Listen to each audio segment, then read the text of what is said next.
The third question is from Abdul Jabbar from Hyderabad, India. I completely agree with your reply given in the previous session that Muslims must not migrate from Muslim countries to non-Muslim countries for a better living.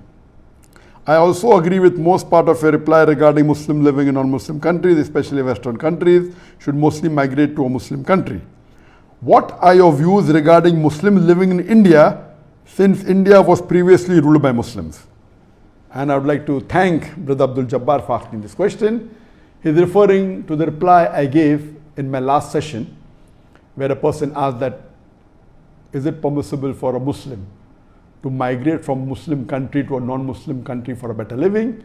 And I will just repeat in short, and I said it is not permissible for a Muslim to migrate from a Muslim country to a non-Muslim country for a better living, unless it is for education. He can do for that couple of years of education and come back, or if he wants to do dawah and he wants to become a full-time da'i, going as a da'i and giving dawah in a non-Muslim country is permissible, but for no other reason, for a better living or so that you can get more money or you can have a luxurious life, besides these two reasons, for a better living or anything else, it is not permissible for Muslims to leave a Muslim country and go to a non-Muslim country, especially referring to the Western country.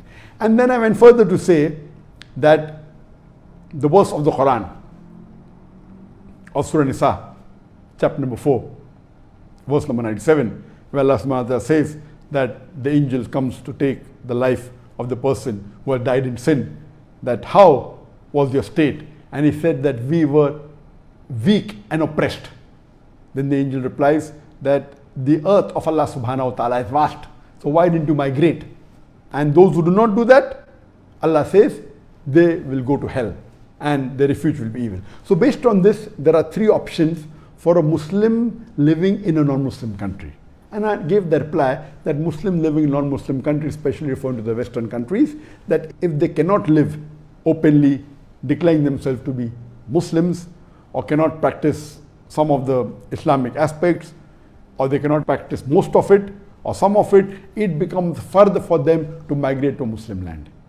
The second category, those Muslims living in a non-Muslim country where they can freely practice Islam and they have no problem at all, and they can call themselves Muslims, they can do all their faraiz, there's no restriction at all.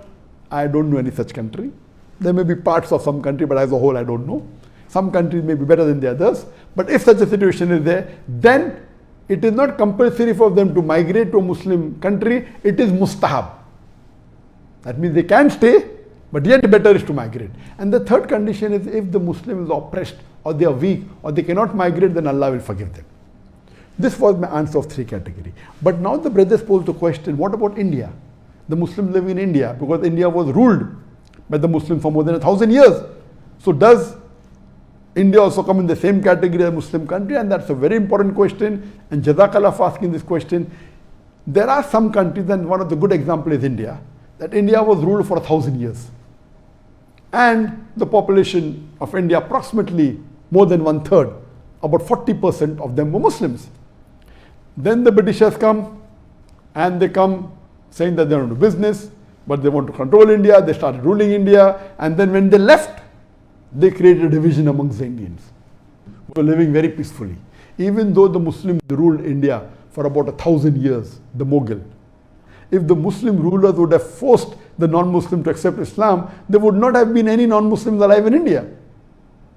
Many accepted Islam because they liked Islam. Many people remained as non-Muslims, and there was no problem. But the Britishers, they had a policy of divide and rule. So when they left, they divided India into three parts, and they divided the Muslims especially, and 1/3 of the Muslims went to Pakistan, 1/3 went in India, 1/3 went to Bangladesh. They didn't give one country, they gave two countries, and Bangladesh and Pakistan, which was known West Pakistan, East Pakistan, they split. So now Muslims are divided into three. In India, a little bit more than 1/3 remained, maybe about 37, 38, 39% remained in India. 1/3 went to Pakistan, about 33%. Less than 1/3 went to Bangladesh, about 29, 30%. But if you add all together, Muslims are 40%. Now when partition took place, India declared itself to be a secular country. It didn't declare itself to be a Hindu country. And when the constitution was laid down, it had a special rule It was a secular country, and it said that any citizen of India following any religion, that law of that religion will apply as far as civil cases are concerned. So if Muslims are living in India, they had a separate law, and today also they have, known as the Muslim personal law.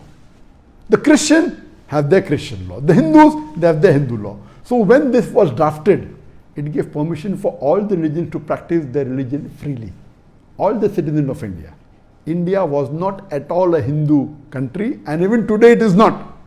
It is a secular country, it is a democratic country, and it said that any citizen of India, whichever religion he belongs to, can live here peacefully. So based on that, India is a unique case in the world where Muslims ruled for 1,000 years. And today also, according to me, the majority of Muslims in any country in the world, number one is India. Though statistic wise it says number one is Indonesia, about 220, 230 million Muslims.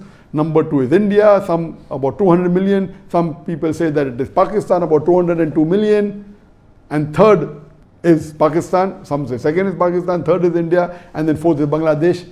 According to me, the Indian government doesn't declare the correct number of Muslims. They don't count many millions of Muslims in Assam, etc. I feel, according to me, minimum Muslims would be 250 to 300 million today. So according to me, the country which has maximum number of Muslims living in any part of the world, number one is India, then is Indonesia, then is Pakistan. The number of Muslims in India would be minimum 250 million, can even go up to 300 million. Now, when the partition took place, the government that was formed in India, the constitution says that every citizen of India has the right to preach, practice and propagate his religion.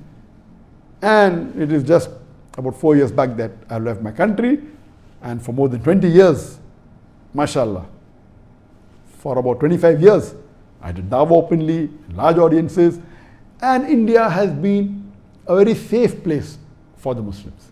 It is recently when the BJP government came to power, just hardly 6 years back in 2014, that the problem started. Previously, the problems were minor, and the Muslim could live peacefully. There was no major problems at all.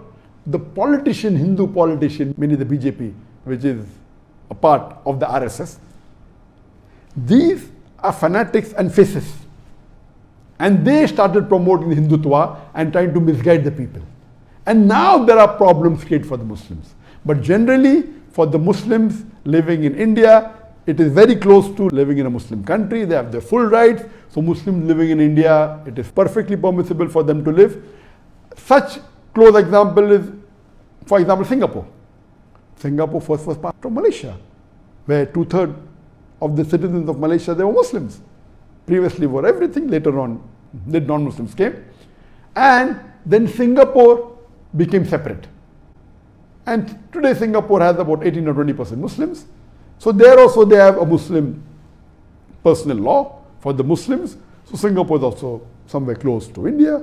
But naturally, the freedom in India is much more than freedom in Singapore. So there are certain few more countries like that, maybe Mauritius or some which may have a Muslim personal law. So in such countries, India is one of the best amongst these countries. And these countries where there's a Muslim personal law, where you can follow. I don't know of any Western country where a Muslim can follow Muslim personal law. Only the criminal law is common in India and these countries. But in the Western countries, certain things the Muslims are permitted. For example, they're allowed to have halls of worship, but they cannot marry according to the Islamic law. They cannot have more than one wife. The nikah is not valid. The divorce is not according to the Islamic Sharia. Inheritance is not according to Islamic Sharia. You can will it, that's a different case. And neither can you openly practice your deen as you can do in India. Yes, there are some non-Muslim countries which are better than the other non-Muslim countries. So my answer was basically talking about non-Muslim countries, mainly the Western countries and the other non-Muslim country. So India will come close to a Muslim country, not fully like a Muslim country. It's not required for the Muslims in India to migrate. They can live, and you have a lot of history of Muslims, and if you see the structure that I've created and a rich source of Islamic knowledge is there in India.